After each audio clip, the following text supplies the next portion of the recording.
క్రీస్తునందు ప్రియమైన దేవుని విశ్వాస సమూహమా, ప్రభువును రక్షకుడని యేసు క్రీస్తు ప్రశస్త నామమని మీ అందరికీ మరొకసారి హోప్ టీవీ ఇండియా తరపు నుంచి హృదయపూర్వకమైనటువంటి ఆహ్వానాన్ని తెలియజేస్తున్నాను.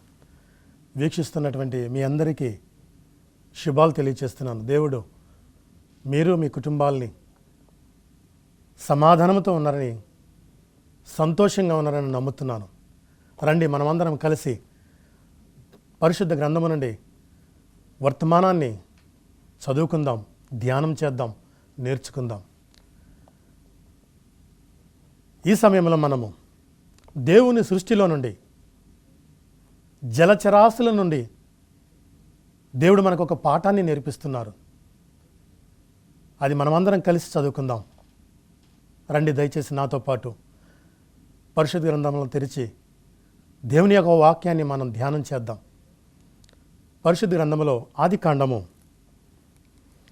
1వ అధ్యాయము 20 నుంచి 22 వరకు మనం చదువుకుంటే, అక్కడ దేవుడు జీవము కలిగి చలించు వాటి జలములు సమృద్ధిగా పుట్టించును గాకానియో, పక్షులు భూమిపైన ఆకాశ విశాలంలో ఎగురును గాకానియో పలికెను. 20వ వచనం, 21. దేవుడు జలములో వాటి జాతి ప్రకారము జలములు సమృద్ధిగా పుట్టించి మహామత్స్యములను జీవము కలుగు చెల్లించు వాటన్నిటినీ దాని జాతి ప్రకారము రెక్కలు గల ప్రతి పక్షిని సృష్టించను అని, అది మంచిది అని దేవుడు తలంచెను. జలచరాశులను గురించి మనం నేర్చుకుంటున్నాం, అనగా చేపలను గురించి మనం నేర్చుకుంటున్నాం. వీళ్ళరా, చేపలు అవి చూడటానికి చాలా అందంగా ఉంటాయి. రంగురంగుల చేపలను దేవుడు ఈ లోకములో సృష్టించారు. అందుకే మనం గమనించినట్లయితే ప్రియులారా, చాలామంది చేపల్ని ఇష్టంగా వారింట్లో ఎక్వేరియంలో పెట్టి పెంచుకొని చూసి ఆనందిస్తూ సంతోషిస్తూ ఉంటారు. చిన్న పిల్లల దగ్గర నుంచి పెద్దవారి వరకు, వృద్ధుల వరకు ఆ ఎక్వేరియాన్ని అందులో ఉన్నటువంటి చేపలను చూసి, ఆ రంగులను చూసి, దాని అందాలను చూసి ఆనందిస్తారు. అంతేకాకుండా ఫిష్ మ్యూజియంస్ అని ఉన్నాయి. చాలామంది కుటుంబ సమేతంగా అక్కడ కూడా వెళ్ళి ఆ ఫిష్ మ్యూజియంస్లో వాటిని చూసి కొన్ని వేల రకాల చేపలు వారు చూసి, దేవుని యొక్క సృష్టి ఇంత అందమైనదా, ఇంత సౌందర్యమైనదా, ఇంత చక్కని రంగురంగులతో ఉన్నటువంటి ఈ సృష్టిని చూసి ప్రజలు ఆనందిస్తూ సంతోషిస్తూ ఉంటారు. ప్రపంచంలో 30,000కు పైగా చేపలు, వాటి జాతులు ఉన్నాయని జీవశాస్త్రవేత్తలు కనుగొన్నారు. 30,000కు పైగా, వేలకు పైగా ఉన్న చేపలు జాతులు ఉన్నాయని వారు జీవశాస్త్రవేత్తలు కనుగొన్నారు. చూసారా, దేవుని యొక్క సృష్టి ఎంత అద్భుతమైనదో గమనిస్తున్నారా? దేవుడు ఎంత గొప్ప దేవుడో. మనము సృష్టిని చూస్తే చాలు, అనేక విషయాలు అవే మనకి బోధిస్తాయి దేవుని యొక్క గొప్పతనాన్ని గురించి. కాబట్టి అనేక పర్యాయములు అనేక మంది ఈ చేపలున్న చోటకు వెళ్ళి చూసి ఆనందిస్తూ ఉంటారు. మరికొందరైతే వాటిని పట్టడంలో సంతోషిస్తారు, వాటిని పట్టుకోవటంలో, చేపలు పట్టడంలో ఆనందిస్తారు. మహా విద్యావంతులు, జ్ఞానవంతులు కూడా కొద్ది సమయాన్ని కేటాయించి వారు చేపలు పట్టి వాటిని చూసి సంతోషిస్తూ ఉంటారు. ప్రియులారా, ఈరోజు చేపల నుంచి దేవుడు మనకు ఏమి నేర్పించబోతున్నారు అనే విషయాన్ని పరిశుద్ధ గ్రంథము నుండి మనం నేర్చుకుందాము, మనం ధ్యానం చేద్దాము. ఇక్కడ మనం గమనించినట్లయితే, పరిశుద్ధ గ్రంథములో మనం గమనించినట్లయితే సృష్టిలో చాలా రకాల చేపలు ఉన్నాయి. ఉదాహరణకి గోల్డ్ ఫిష్ అని, సిల్వర్ ఫిష్ అని, స్టార్ ఫిష్ అని, స్నేక్ ఫిష్ అని, లయన్ ఫిష్ అని, బ్లాక్ ఫిష్ అని, వైట్ ఫిష్ అని, ఇలాగా అనేక రకాలు. నేను చెప్పిన కొన్ని మాత్రమే. ఇంకా మీకు తెలిసిన పేర్లు అనేకము ఉంటాయి. మనందరికీ తెలియని పేర్లు చేపలు ఇంకా ఎన్నో ఉన్నాయి అనే విషయాన్ని మనం గమనించాలి. దేవుని యొక్క సృష్టిలో ఉన్నటువంటి గొప్పతనాన్ని మనం గుర్తించాలని దేవుడు ఈరోజు మనతో మాట్లాడుతున్నారు. భారతదేశంలో గోల్డ్ ఫిష్ అనే చేప 5 లక్షల రూపాయలు ఖరీదు చేస్తుంది. ప్రపంచవ్యాప్తంగా అత్యంత ఖరీదైన చేప మనం చూస్తే అట్లాంటిక్ సముద్రంలో బ్లూఫిన్ టూనా అనే చేప అది 23 కోట్ల రూపాయలు ఖరీదు చేస్తుంది. చూడండి ఎంత ఖరీదైన చేపలు, ఎంత రంగురంగులు, ఎంత విచిత్రమైనటువంటి రూపాల్లో, ఆకారాల్లో ఆ చేపల్ని మనం చూడగలుగుతాం. ఇన్ని అద్భుతాలు సృష్టిలో ఉన్నాయండి. ఇవన్నీ మనకి దేవుని యొక్క చేతి పనిని మనకి నేర్పిస్తున్నాయి, చూపిస్తున్నాయండి. వీటి నుంచి మనం కొన్ని విషయాలు నేర్చుకోవాలి. ప్రియ సహోదరి సహోదరుడా, మనం నేర్చుకోవాల్సిన విషయాలు చేపల నుంచి ఏమైనా ఉన్నావా అని మనం గమనించినట్లయితే ఎస్ ఉన్నవి. పరిశుద్ధ గ్రంథంలో చూద్దాం. మనం రండి నాతో పాటు పరిశుద్ధ గ్రంథంలోకి వెళదాం. మనం పరిశీలిద్దాం, గమనిద్దాం, నేర్చుకుందాం. కొన్ని ఆత్మీయ పాఠాలు మనం నేర్చుకుందాం. నిర్గమకాండము 7వ అధ్యాయము 17వ వచనములో మనం గమనించినట్లయితే చేప ద్వారా ఒక దేశానికే దేవుడు ఒక హెచ్చరికను పంపించాడు. చేపల ద్వారా. అంతకంటే ముందు మన కళ్ళ ముందు జరిగినటువంటి కొన్ని సంఘటనలు విందాము. మనలో చాలామందిమే చేపల వర్షాన్ని చూసాం కదండి. కనీసం విని ఉంటాం. టీవీల్లో, వార్తల్లో, పేపర్లలో మనం ఈ చేపల వర్షాన్ని మనం చూసి ఉంటాము. అనేక ప్రాంతాల్లో ఈ చేపల వర్షం అనేది కురవటం జరిగింది. ఆకాశం నుంచి వర్షం కురిసినట్లుగా చేపలు కురిచాయి. ఒక్కొక్కటి అరకేజీ, ఒక్కొక్కటి కేజీ ఉన్న చేపలు కూడా కురవటం జరిగింది. ఎక్కడెక్కడ కురిచాయో ఒకసారి చూద్దాం. ఆ రికార్డ్ ఏంటో ఒకసారి గమనిద్దాం. చేపల వర్షం కృష్ణా జిల్లా న్యూజివీడ్ అనే ప్రాంతంలో చేపల వర్షం కురిసింది. అలాగే గుంటూరులో కూడా చేపల వర్షం కురిసింది. అలాగే ప్రకాశం జిల్లాలో, అలాగే నల్గొండ, అదే రీతిగా కృష్ణా జిల్లా, అంతేకాకుండా గుజరాత్లో, అలాగే కేరళలో, ఆ తర్వాత థాయిలాండ్లో, అలాగే ఆస్ట్రేలియాలో అనేక ప్రాంతాల్లో చేపల వర్షం కురవటం జరిగింది. ఏదేమైనా కానీ చేపల నుంచి మనం ఒక ఆత్మీయ పాఠాలని మనం నేర్చుకుందాం. ఐగుప్తు దేశంలో ఇశ్రాయేలు ప్రజలు బానిసలుగా ఉన్నారు. దేవుడు వారి మొరను ఆలకించి మోషేని ఒక నాయకునిగా ఎన్నుకొని ఐగుప్తు దేశానికి పంపించి నా ప్రజల్ని అక్కడి నుంచి విడిపించుకు తీసుకురమ్మని తెలియపరిచారు. అయితే మోషే వెళ్ళి ఐగుప్తు దేశానికి వెళ్ళి నా దేవుడు నా ప్రజల్ని పంపమన్నారు అని రాజు దగ్గర నిలవబడగా నీ దేవుడెవడు అని రాజు మాట్లాడటం జరిగింది. దేవుడు దానికి సమాధానంగా 10 తెగుళ్ళు ఆ దేశం మీదకి, ఐగుప్తు దేశం మీదకి పంపి ఉన్నారు. అందులో ఒకటి చేపలు చనిపోవటం. ఏ రీతిగా చనిపోయారంటే, మోషే నీ చేతి మీద ఉన్న కర్రను తీసి ఆ నీటి మీద కొట్టు. నువ్వు ఆ నీటి మీద కొట్టినప్పుడు ఆ నీరంతా కూడా రక్తమయమైపోతుంది. అప్పుడు ఆ నీటిలో ఉన్న సముద్రాలు, నదులు, కాలువలు, సమస్తము నీరంతా కూడా రక్తమయమైపోతుంది అని దేవుడు చెప్పినప్పుడు మోషే అదే రీతిగా ఆ ఐగుప్తు దేశంలో వెళ్ళి ఆ నీటి మీద తన కర్రను కొట్టగా ఆ నీరు రక్తమయమైపోయింది. ఆ రక్తము అయిపోవటం వల్ల అది త్రాగడానికి పనికిరాని నీరైపోయింది. ఇక ఆ నీటిలో నివసించేటువంటి జలసరాచులన్నీ కూడా మరణించాయి, చచ్చిపోయాయి. ఇక కొద్ది రోజుల పాటు ఆ ఐగుప్తు దేశమంతా కూడా చచ్చిన చేపల చేత కుళ్ళు కంపు కొడుతుంది. అప్పుడు ఆ ఫరో రాజు మోషేని పిలిపించి, నీ దేవునికి నా కొరకు ప్రార్థన చేయి, ఈ తెగులు నా యొద్ద నుంచి తొలగించు, నీ ప్రజలు నేను పంపిస్తాను అని అన్నప్పుడు మరలా మోషే దేవునికి ప్రార్థన చేశాడు.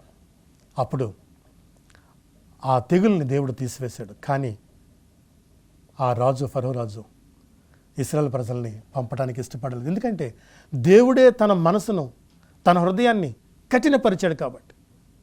గమనించండి, ఇక్కడ మనం నేర్చుకోవాల్సినటువంటి ఆత్మీయ పాఠం ఏమిటంటే, చేపల ద్వారా కూడా దేవుడు ఒక సందేశాన్ని, ఒక హెచ్చరికను పంపిస్తూ ఉన్నాడు. సో కాబట్టి ప్రియమైన దేవుని వారలారా, చేపలు ఆ దేశమంతా చనిపోవటం చేత, ఆ దేశమంతా కుళ్ళు కంపురా చనిపోయినటువంటి చేపల వల్ల ఆ కుళ్ళు కంపు చేత ప్రజలు నివసించలేకపోయారు. త్రాగడానికి నీళ్లు లేవు, నీళ్ళన్నీ కూడా రక్తమయమైపోయాయి. రాజుగారు మంచినీళ్ళు తాగుదామని చెప్పి నీళ్లు తీస్తే అది రక్తము. మంత్రులు, సైన్యం, దేశ ప్రజలు వారందరూ కూడా త్రాగడానికి నీళ్ళు లేవు, రక్తం తాగలేరు కదా. త్రాగడానికి నీళ్లు లేక వారు చాలా యాతన పడ్డారు. వాళ్ళందరూ రాజు దగ్గరికి వచ్చి మొరపెట్టగా అప్పుడు రాజు మరలా మోషేని బ్రతిమాలాడు. మీ దేవుని నా కోసం ప్రార్థన చేయమనండి అని బ్రతిమాలుకున్నాడు. గమనిస్తున్నారా? అదే చేప, ఎంతో అందంగా ఉండే చేప, అదే చేప, మనకు తినడానికి ఆహారంగా ఇచ్చిన చేప, అదే చేపలతో దేవుడు ఒక దేశానికే పాఠం నేర్పించాడు. ఆ కంపును భరించలేక, అయ్యా మీ దేవుణ్ణి మా కొరకు ప్రార్థించండి, మిమ్మల్ని పంపిస్తాము అని రాజు మొరపెట్టుకున్నాడు. దేవుడు మనుషులు గనక దేవుని మాటకు లోబడకపోతే జంతువుల నుంచి, పక్షుల నుంచి దేవుడు మానవుని లోకానికి ఒక హెచ్చరికని, ఒక సందేశాన్ని ఆయన నేర్పించబోతూ ఉన్నాడు. ప్రకృతి నుంచి ఆయన ఒక సందేశాన్ని నేర్పించబోతూ ఉన్నాడు. సో కాబట్టి ప్రియమైన వాళ్ళారా, చేపల గురించి మనం నేర్చుకుంటున్నాం. ఇంకా మరికొన్ని విషయాలు మనం చేపల గురించి నేర్చుకుందాం. అదే రీతిగా యెహెజ్కేలు గ్రంథం 47వ అధ్యాయం 9వ వచనంలో ఆ నది ఎక్కడి నుంచి వచ్చినో ఆ జలచరములు అన్నీ కూడా అందులో ఉంటాయి, నివసిస్తాయి అని యెహెజ్కేలు కూడా తన గ్రంథంలో తెలియపరుస్తూ ఉన్నాడు. యెషయా గ్రంథము 50వ అధ్యాయం 2వ వచనంలో కూడా ఆ గద్దింపు చేత సముద్రము ఎండబెట్టుదును, నదులను ఎడారులుగా చేయుదును అని దేవుడు తన వాక్యం ద్వారా మాట్లాడుతూ ఉన్నాడు. చూడండి, దేవుడు ఆ ఇశ్రాయేలు ప్రజలు నడిచి వెళ్ళడానికి సముద్రాన్ని 2 పాయలుగా చేసిన దేవుడు మన దేవుడు, గొప్ప దేవుడు. కాబట్టి సంఖ్యాకాండము 11వ అధ్యాయం 22వ వచనంలో ఇశ్రాయేలు ప్రజలు అరణ్యంలో ప్రయాణం చేస్తూ ఉన్నప్పుడు మాకు మన్నా కాదు, మాకు నీసు భోజనాలు కావాలి అని అన్నప్పుడు మోషే ఈ విధంగా మాట్లాడుతున్నారు. వారు తృప్తిగా తిననట్లు సముద్రపు చేపలన్నీ వారి నిమిత్తము కూర్చవలనా అని మాట్లాడుతూ ఉంటాడు. అలాగే చేపల్లో మనం ఏం తినాలో ఏం తినకూడదో కూడా దేవుడు స్పష్టంగా తెలియపరుస్తున్నారు. ఎందుకంటే మన దేహము దేవుని ఆలయమై ఉన్నది కాబట్టి ఈ ఆలయాన్ని పాడు చేయకూడదు. ఆలయాన్ని పాడు చేసిన వాడిని దేవుడు పాడు చేస్తాడు. సో కాబట్టి మనము చాలామంది ఈ రోజుల్లో బోధిస్తున్న బోధలు ఏమిటంటే ప్రార్థన చేసుకొని ఏదైనా తినేయచ్చు అని బోధిస్తున్నారు. దయించి గమనించండి, దేవుడు మాట తప్పే దేవుడు కాదు, ఆయన మాటలు మార్చుకునే దేవుడు కాదు. ఆయన తినవద్దన్నది తినకుండా ఉండటమే మన ఆత్మీయ జీవితానికి మేలు, మన శారీరకమైన జీవితానికి కూడా అది ఆరోగ్యకరము. లేవికాండం 11వ అధ్యాయం 9 నుంచి 12 వరకు మనం చూసినట్లయితే, వేటికైతే రెక్కలు పులుసులు ఉంటావో వాటిని మీరు తినవచ్చు, వేటికైతే రెక్కలు పులుసులు ఉండవో వాటిని మీరు తినకూడదు. కానీ గమనించండి, దేవుడు ఏదైతే చేయొద్దంటాడో అదే మనుషులు ఇష్టపడుతూ ఉంటారు, అదే అపవాది మానవుల చేత అది చేయిస్తూ ఉంటుంది. సో కాబట్టి దేవుడు చెప్పిన మాటకు మనం లోబడదాం. పక్షులు, జంతువులు, పశువులు దేవుని మాటకు లోబడుతున్నాయండి. మనము వాటికంటే శ్రేష్ఠులు. మనం దేవుని మాటకు వినాలి, దేవుని మాటకు లోబడాలి అనేది దేవుని యొక్క ఆశ అయ్యున్నది. కాబట్టి ఈ విషయాన్ని మనం గమనించాలి. తినే విషయంలో, త్రాగే విషయంలో కూడా మనం పరిశుద్ధత కలిగి జీవించాలని దేవుని యొక్క ఉద్దేశ్యము. అందుకే మీరు పులుసు లేనివి తినకూడదు, పులుసున్నవి మాత్రమే మీరు తినాలి, రెక్కలున్నవి మాత్రమే మీరు తినాలని దేవుడు చెప్తున్నాడు. ఒక ప్రవక్త ఉన్నాడు పరిశుద్ధ గ్రంథంలో, యోనా గ్రంథం 1వ అధ్యాయం 17వ వచనంలో మీరు చూడవచ్చు.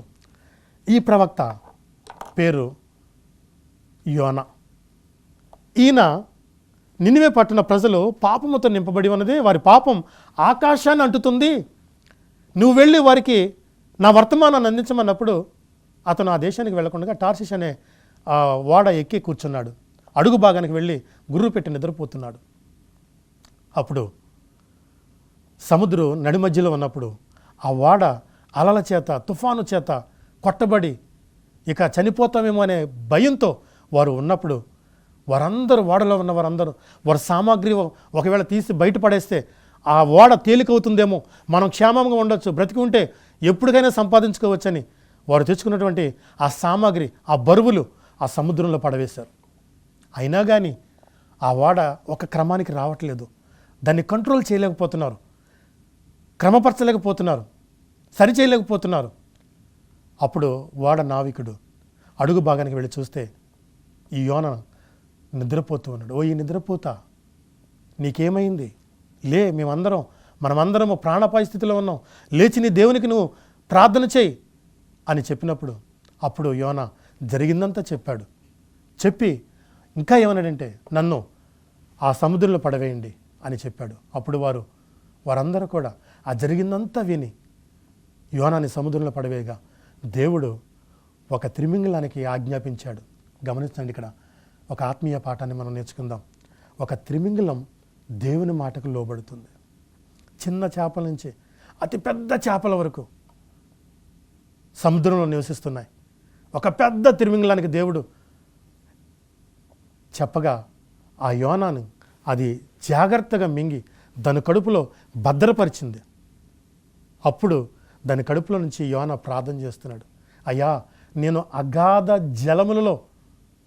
అగాధములో ఉన్నాను, నా చుట్టూ నాచు అల్లుకుపోయినది, నా మొర ఆలకించు అని యోనా ప్రార్థన చేయగా 3వ రోజున ఆ త్రిమింగలం ఆ నినివే పట్టణం ఒడ్డు మీద తనను కక్కివేసింది. అప్పుడు యోనా వెళ్ళి సువార్తను అందించాడు.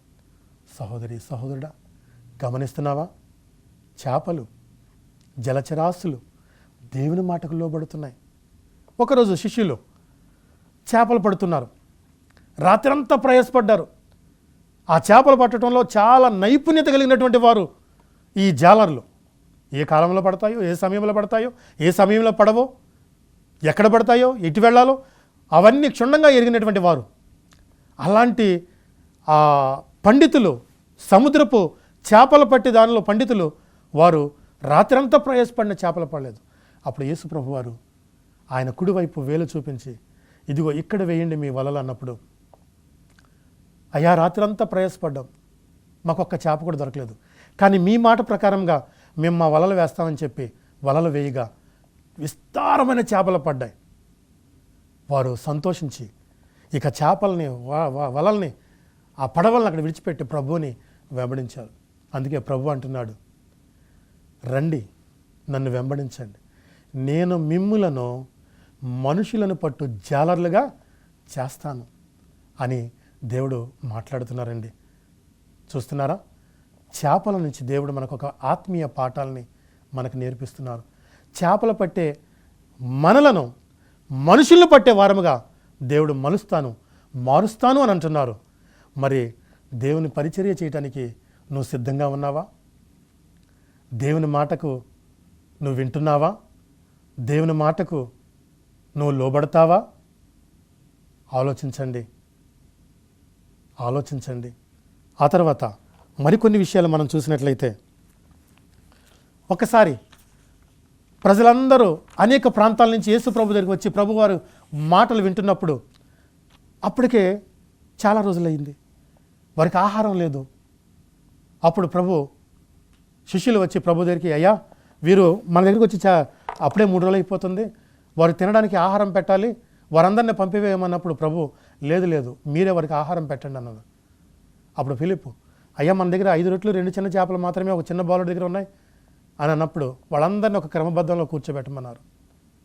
దేవుడు ఆ 5 రొట్టెలు 2 చిన్న చేపలను ఎత్తుపట్టి ఆకాశము తట్టు ఎత్తుపట్టి తండ్రికి ప్రార్థన చేసి ఇప్పుడు మీరు వడ్డించండి అన్నప్పుడు అక్కడున్న వారందరూ తిని తృప్తి చెందగా ఇంకా 12 గంపలు మిగిలాయండి. దేవుని యొక్క అద్భుతాలు, ఆశ్చర్య కార్యాలు నీ జీవితంలో, నా జీవితంలో కూడా మనం చూడవచ్చు. దేవుని మాటకి మనం లోబడితే, మన దేవుని మాటకు మనం లోబడితే. అంతేకాకుండా ఇంకా మనం గమనించినట్లయితే ప్రభు అంటున్నాడు కదా, మత్తయి సువార్త 7వ అధ్యాయము 9-10 వచనంలో, మీరు చెడ్డవారై ఉండి మీ కుమారులకి మంచి ఈవులను ఇవ్వాలని మీరు అనుకుంటారే, కానీ మీ తండ్రి ఎంతో శ్రేష్ఠుడు. ఆయన ఇంకా మీరు అడిగిన దానికంటే, మీరు ఊహించిన దానికంటే ఇంకా ఎంతో శ్రేష్టమని మీకు ఇస్తాను కదా. మీరు చేపను అడిగితే పామునిచ్చినా నీ తండ్రి అని ప్రభువు మాట్లాడుతున్నాడు. సో కాబట్టి ప్రియమైన వర్లారా, మనము చేపల నుంచి మనం చదువుకుంటున్నాం, మనం వాటి నుంచి మనం నేర్చుకుంటున్నాం. ఇంకొక ఆత్మీయ పాఠాన్ని మనం నేర్చుకుందాం. ఇది మత్తయి సువార్త 17వ అధ్యాయం 24-27 వరకు. ఒకరోజు యేసు ప్రభు వారు శిష్యులు ఒక ఇంట్లో కూర్చొని ఆయన సువార్తను ప్రకటిస్తూ ఉన్నప్పుడు పన్నులు వసూలు చేసేవారు యేసు ప్రభు వారి యొద్దకు వచ్చారు. ఆయన ఇంకా లోనకు రాకముందే పేతురుతో ప్రభు అంటున్నాడు, నువ్వు వెళ్ళి గేలం వెయ్యి, నీకు ఒక చేప తగులుతుంది, ఆ చేప నోటిలో ఒక షెకెన్ ఉంటుంది, నీ కొరకు నా కొరకు పన్ను కట్టమని అంటాడు. చూడండి, ఇంకా పేతురు లోనకి రాలేదు, చెప్పలేదు, అప్పుడే ప్రభు మాట్లాడుతున్నారు. సరే, అదే విధంగా ప్రభు చెప్పినట్లుగానే వెళ్ళాడు, గేలం వేశాడు, ఒక చేప పడింది. ఆ చేపను తీసుకొని దాని నోరు తెరిచి చూసినప్పుడు ఒక షెకెన్ ఉంది. ఏమండి, చేప నోట్లోకి షెకెన్ ఎలా వెళ్ళింది అనేది మనం ఆలోచిస్తే, ఇప్పటికీ ఎవరైనా ఆ హోలీ ల్యాండ్ టూర్కు వెళితే, ఆ యెరూషలేము యాత్రకు వెళితే అక్కడ ఈ చేప పీటర్ ఫిష్ అని ఒక ప్రత్యేకమైన చేప వంటకంగా దాన్ని అక్కడ వడ్డిస్తారు. ఈ చేప దాని నోటిలో ఏ రీతిగా ఈ షెకెన్ వెళ్ళిందో ఒకసారి మనం గమనిద్దాం. ఈ చేపలో ఉన్న లక్షణం ఏమిటంటే, అది పిల్లల్ని గుడ్లు పెట్టినప్పుడు తన కడుపులో దాచుకుంటుంది. అది అప్పుడప్పుడు వాటిని బయటికి విడిచిపెడుతుంది. ఆ తర్వాత ఏదైనా శత్రువు చేప వచ్చి ఆ గుడ్డుల్ని మింగేయాలని వచ్చినప్పుడు వెంటనే మరలా ఆ గుడ్లన్నిటిని కూడా దాని కడుపులోకి పీల్చుకొని దాని కడుపులో దాచుకుంటుంది. అలా చేస్తున్న క్రమంలో ఈ షెకెన్ కూడా దాని కడుపులోకి వెళ్ళింది. అది చూసి మా దేవునికి మరుగైనది ఏదీ లేదు కాబట్టి అప్పుడు ప్రభు అది చూసి ఆ పేతురుతో చెప్పాడు, నువ్వు వెళ్ళి గేలం వేయి, నీకు ఒక చేప దొరుకుతుంది, దాని నోట్లో షెకెన్ ఉంటుంది, నీ కొరకు నా కొరకు పన్ను కట్టమని ప్రభు సెలవిచ్చారు. ఓ ప్రియ సహోదరి సహోదరుడా, వింటున్నారా? చేపల గురించి, చేపలతో ద్వారా ఎన్ని విషయాలు పరిశుద్ధ గ్రంథము మనతో మాట్లాడుతున్నదో, మనకు నేర్పిస్తున్నారు దేవుడు. వింటున్నారా, గమనిస్తున్నారా, నేర్చుకుంటున్నారా? కాబట్టి మనము దేవుడు నేర్పిస్తున్నటువంటి దానిని మనం నేర్చుకొని దేవుని మాటకు లోబడి మనం జీవిద్దాము. మనలను మనుషుల పట్టు జాలర్లుగా చేస్తానని దేవుడు ఆహ్వానిస్తున్నారు. కాబట్టి నువ్వు సిద్ధంగా ఉన్నావా? మనం సిద్ధంగా ఉన్నట్లయితే దేవుడు ఆయన పరిచర్యలు నిన్ను నన్ను వాడుకోవటానికి ఆయన సిద్ధంగా ఉన్నారు. దేవుడు ఈ మాటలు దీవించునుగాక. వీక్షిస్తున్నటువంటి మిమ్మల్ని, మీ కుటుంబాన్ని దేవుడు బహుగా దీవించి ఆశీర్వదించి అభివృద్ధిపరచునుగాక. ఆమేన్.